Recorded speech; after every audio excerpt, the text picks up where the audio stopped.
Here it is, the last problem on the review. We have to solve 1 plus 2 over x plus 5 over x squared. Before we actually attack this problem, we need to look and see what values would make this undefined so that we cannot have those values for x. And in this case, we see that x is in the denominator here and here, and the denominator cannot be 0, so therefore x cannot be 0. Now that we know that, let's clear the fractions. And we do that by taking the, we only have variables, no coefficients to worry about.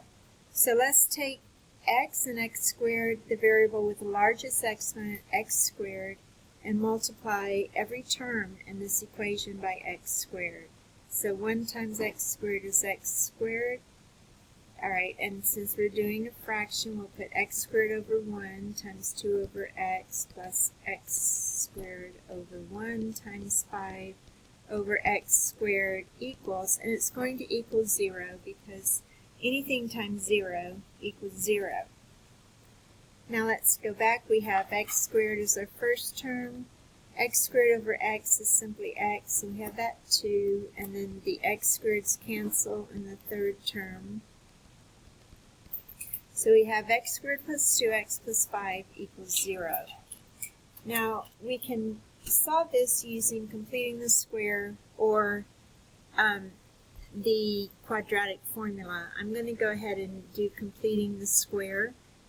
We have our middle term, which is b, and we need to say what is b over 2, in this case it's 1, and b over 2 squared is also 1. Now we rewrite our equation with the variable terms on the left and the numbers on the right, and we add to both sides the b over 2 squared, and we can rewrite the left side of the equation, since it's a perfect square trinomial, as x plus b over 2, all of that squared equals negative 4. Alright, when we take the square root of both sides, we get into the imaginary world of complex numbers. So on the left we have x plus 1, and on the right we have the negative sign becomes I. Square root of a negative is I, and square root of 4 is 2, so we have plus or minus 2I. So our final answer is going to be, after we subtract the 1 from both sides, and we end up with x equals negative 1 plus or minus 2I. And that is the end of your final exam review.